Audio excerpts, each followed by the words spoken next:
인도 재무장관이 RBI 총재와 주요 은행장을 한자리에 긴급 소집했습니다. 이유는 단 하나, AI 모델 하나입니다. 오늘 다룰 흐름은 셋입니다.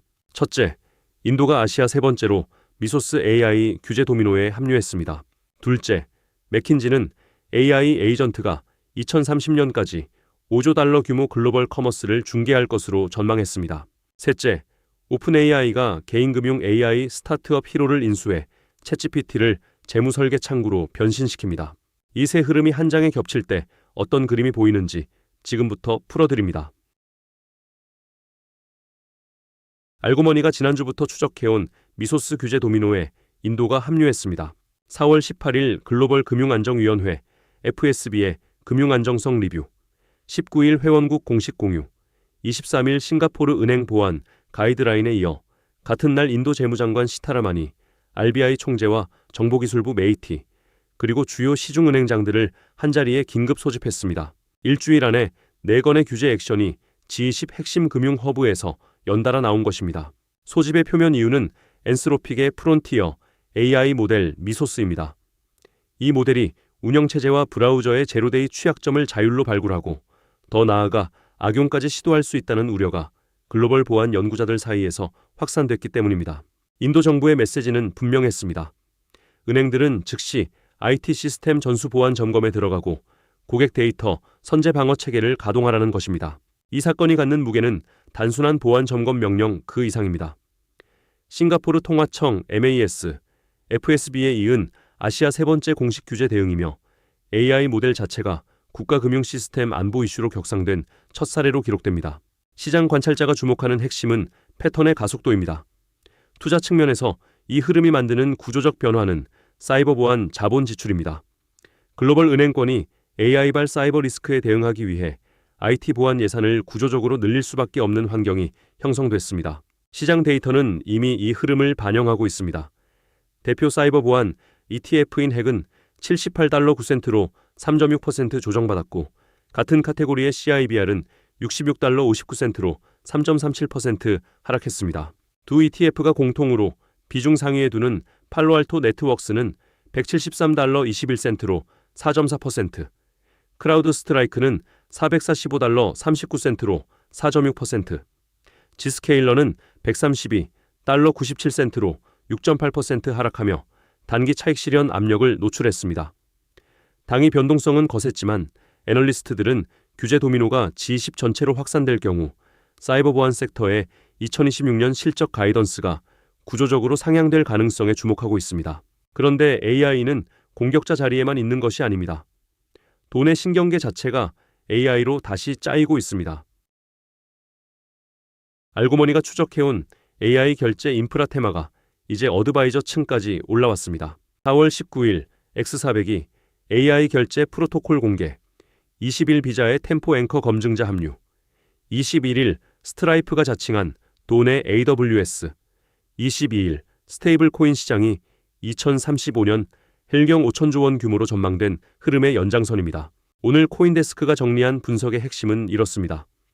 크립토 플랫폼이 AI 코파일럿 단계에서 자율 에이전트 단계로 빠르게 진화하고 있다는 것입니다. 코파일럿은 사람이 옆에서 도와주는 존재였다면 에이전트는 사람의 승인 없이 스스로 거래를 실행하는 자율 행위자입니다. 이 자율 거래를 가능하게 하는 세 가지 인프라가 스테이블 코인, 블록체인, 그리고 크립토 지갑입니다. 맥킨지가 이번에 제시한 숫자는 시장의 시계를 재설정합니다. 2030년까지 AI 에이전트가 글로벌 소비자 커머스에서 3조에서 5조 달러 규모를 중개할 것이라는 전망입니다. 한화로 환산하면 4천조에서 7천조 원, 한국 GDP의 2배를 훌쩍 넘는 결제 흐름이 인간 어드바이저 없이 AI 자율 에이전트를 거쳐 흐르는 시나리오입니다. 이 전망이 카드 네트워크와 핀테크 산업에 던지는 질문은 무겁습니다. AI 에이전트 결제가 비자와 마스터카드 같은 전통 카드 레일을 우회할 것인가, 아니면 카드 네트워크가 앵커 검증자와 스테이블 코인 통합을 통해 이 흐름을 흡수할 것인가입니다. 시장 데이터는 이 두 시나리오 사이의 진동을 그대로 보여줍니다. 비자는 308달러 88센트로 0.77%, 마스터카드는 502달러 38센트로 1.5%의 상대적 안정 흐름을 유지한 반면 크립토 거래소 코인베이스는 197달러 93센트로 4% 가까이 하락하며 변동성을 그대로 노출했습니다. 결제 인프라 ETF인 아이페이 역시 $46, 76센트로 4% 조정받았습니다. 애널리스트가 강조하는 해석 프레임은 분명합니다. 카드 네트워크가 통합 시나리오로 가면 비자와 마스터카드는 AI 에이전트 결제 시대의 인프라 수혜자로 재평가되고, 우회 시나리오로 가면 코인베이스와 스테이블 코인 발행자가 직접 수혜축이 됩니다. 어느 쪽이든 결제 레일의 지형 자체가 다시 그려진다는 점은 변하지 않습니다. 인프라가 바뀌면 인터페이스도 바뀝니다. 그리고 그 인터페이스 자리를 챗GPT가 차지하려 하고 있습니다.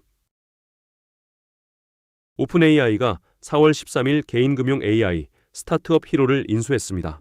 히로는 핀테크 전문 VC인 리빗캐피탈과 제너럴 캐털리스트가 시리즈 라운드를 주도한 회사로 금융 수학에 특화된 LLM 훈련 모델을 보유한 것으로 알려졌습니다. 인수 가격은 공개되지 않았지만 태그크런치는 이번 거래의 성격을 어퀴하이어로 규정했습니다. 회사보다는 인재와 핵심 기술을 흡수하는 형태의 인수라는 뜻입니다. 핵심 시그널은 인수 자체보다 오픈AI의 다음 행보입니다. 챗GPT의 재무설계 기능이 직접 탑재된다는 것입니다. 전 세계 수억 명에 달하는 챗GPT 사용자가 자연어로 자신의 자산 배분, 은퇴 시뮬레이션, 세금 최적화 시나리오를 받아볼 수 있게 된다는 의미입니다. 오픈AI가 추구해온 슈퍼앱 전략이 검색과 코딩에 이어 금융 버티컬로 본격 확장되는 신호탄으로 시장은 해석합니다. 이 변화가 만드는 경쟁 구도의 재편은 광범위합니다. 전통 PFM, 즉 개인금융관리 앱과 로보어드바이저가 지난 10년간 구축해온 해자가 챗GPT 한 번의 업데이트로 잠식될 수 있다는 우려입니다. 시장 데이터는 이 압력을 즉각 반영했습니다.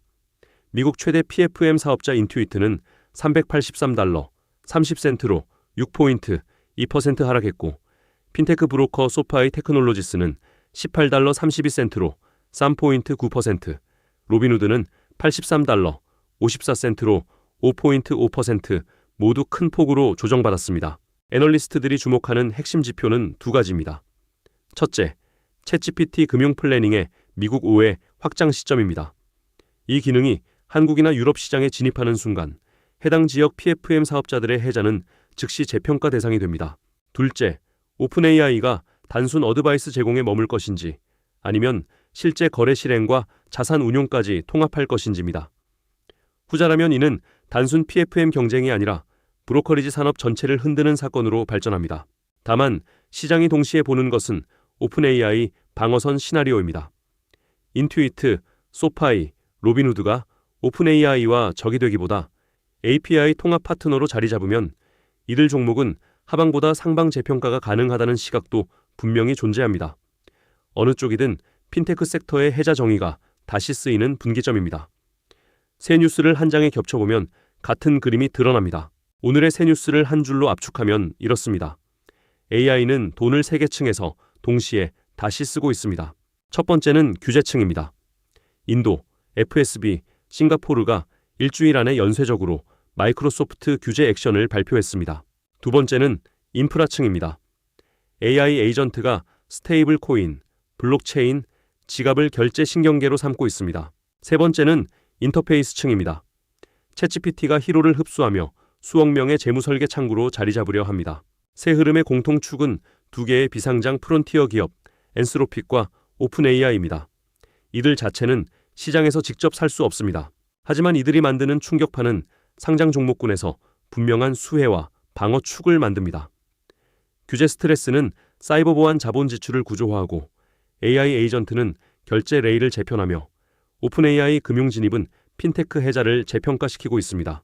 리스크 축도 분명합니다. 첫째, 규제 속도. 도미노가 빠를수록 컴플라이언스 비용이 단기 실적을 압박합니다. 둘째, AI 에이전트 결제의 보안 사고. 한 번의 대형 사고가 어드바이저층 진입 속도를 늦출 수 있습니다. 셋째, 빅테크 금융 독점 견제. 미국과 EU 모두 챗GPT의 금융 진입을 반독점 잣대로 들여다볼 가능성이 있습니다. 이 세 가지가 2026년 하반기 시장 변동성의 핵심 트리거로 자리 잡고 있습니다. 그럼 이 흐름은 어느 자본 그릇에 담기고 있을까요? 오늘 AI발 자본 흐름은 세계 ETF 카테고리에 그대로 비쳤습니다. 규제층의 직접 그릇인 사이버 보안 ETF 핵은 $78, 9센트로 3.6%, CIBR은 66달러 59센트로 3.37% 조정받았습니다. 두 ETF의 핵심 보유 종목인 팔로알토 네트워크스, 크라우드 스트라이크, 지스케일러는 모두 4에서 6%대 하락 흐름이었습니다. 인프라층의 모바일 결제 ITF 아이페이는 46달러 76센트로 4% 하락한 반면 비자와 마스터카드는 0.77%와 1.5%의 상대적 안정 흐름을 유지했습니다. 카드 네트워크가 AI 에이전트 결제 시대의 인프라 흡수자로 재평가될 수 있다는 시장의 분기 신호로 읽힙니다. 거시 환경을 보면 연방기금금리 3.64%, 실업률 4.3%의 안정 구간에서 S&P 500 ETF SPY는 708달러 45센트로 0.39%, 나스닥 100 ETF QQQ는 651달러 42센트로 0.56% 조정받은 세션이었습니다. 이 자본 흐름이 시장에 제기하는 질문은 무엇일까요? 시장이 지금 묻고 있는 질문은 세 가지로 정리됩니다. 첫째, 미소스 규제 도미노가 G20 전체로 확산될 경우 글로벌 은행 사이버 자본 지출이 얼마나 구조적으로 증가할 것인가? 사이버 보안 섹터의 2026년 실적 가이던스 재평가 포인트입니다. 둘째, AI 에이전트 결제가 카드 네트워크를 우회할 것인가?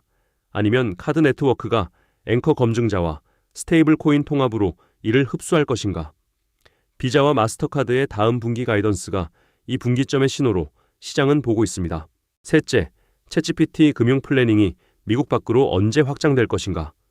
한국과 유럽 PFM 시장의 해자 재평가 시계가 이 타이밍에 달려있다는 것이 애널리스트 컨센서스의 각도입니다.